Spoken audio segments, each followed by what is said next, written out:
கொஞ்சம் காஃபி, நிறைய கதைகள். நான் உங்கள் ரேகா. இன்றைக்கான சிறுகதை ஊனம். ஆரண்யன் அலுவலகம் கிளம்ப தாமதமாகிவிட்டது. ஓட்டமும் நடையுமாக வீட்டில் அவன் தன் வேலைகளை செய்து கொண்டிருந்தான். ஏன் தாமதமாக படுப்பானேன், தாமதமாக எந்திரிப்பானேன் என்று அம்மாவின் வசைபாடுகளை செவியில் வாங்கியபடியே ஓடிக்கொண்டிருந்தான். அன்று பார்த்து அவனுடைய பைக்கும் தகராறு செய்தது.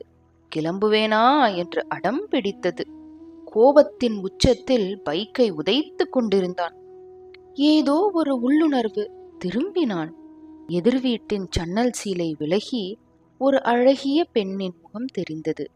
வடிவான புன்னகை தவழும் முகம். அவனது கோபம் அனைத்தும் ஒரே கணத்தில் வடிந்து போனது. மனம் இதமானது. அவனது பைக்கும் மனம் இறங்கி கிளம்பியது. ஒருவித இதத்துடன் கிளம்பிச் சென்றான். அம்முகம் அவனது மனதில் பசை போட்டு ஒட்டிக்கொண்டது. தினமும் திரைச்சீலையின் பின்னே புன்னகை ததும்பும் அம்முகத்தை பார்ப்பதற்காகவே வீட்டின் வாயில் பக்கம் நேரம் கிடைக்கும் போதெல்லாம் செல்வான். அப்பெண்ணும் அவன் வரவுக்காக காத்திருப்பாள்.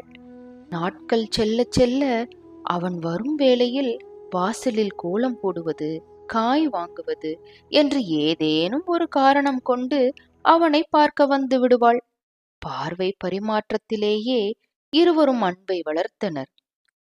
அவளை நேரில் கண்டு பேச ஆவல் கொண்ட ஆரண்யன் அருகில் இருக்கும் பூங்காவிற்கு வருமாறு சைகை செய்தான். அவளுக்காக பூங்காவில் காத்து கொண்டிருந்தான். சிறிது நேரம் கழித்து அவள் வந்து சேர்ந்தாள். இருவரும் மௌனமாகவே இருந்தனர். என்ன பேசுவதென்று தெரியாமல். மௌனத்தை உடைக்கும் விதமாக அவன் பேச ஆரம்பித்தான். அவள் புன்னகை மட்டுமே பதிலாகத் தந்தாள். அவள் நாணத்தில் இருப்பதாக உணர்ந்தான். பாவம், அவனும் எவ்வளவு நேரம்தான் பேசுவான்.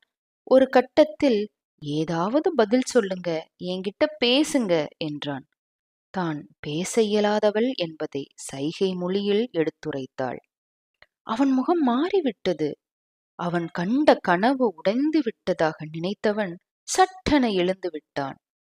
பதில் ஏதும் கூறாமல் நடக்க ஆரம்பித்தான். மனம் கேளாமல் திரும்பி அவளை பார்த்தான். புன்னகை மாறவே இல்லை அவள் முகத்தில். இம்முறை அப்புன்னகை அவனை சாட்டையால் அடித்தது போல் இருந்தது. ஊனம் என்னிடம் இல்லை, உன்னிடம்தான் என்று சொல்லாமல் சொல்லியது. எழுந்த அவள் அதே புன்னகையுடன் அவனை கடந்து சென்றாள். இனி எப்பொழுதும் அத்திரைச்சீலை விலகப் போவதே இல்லை.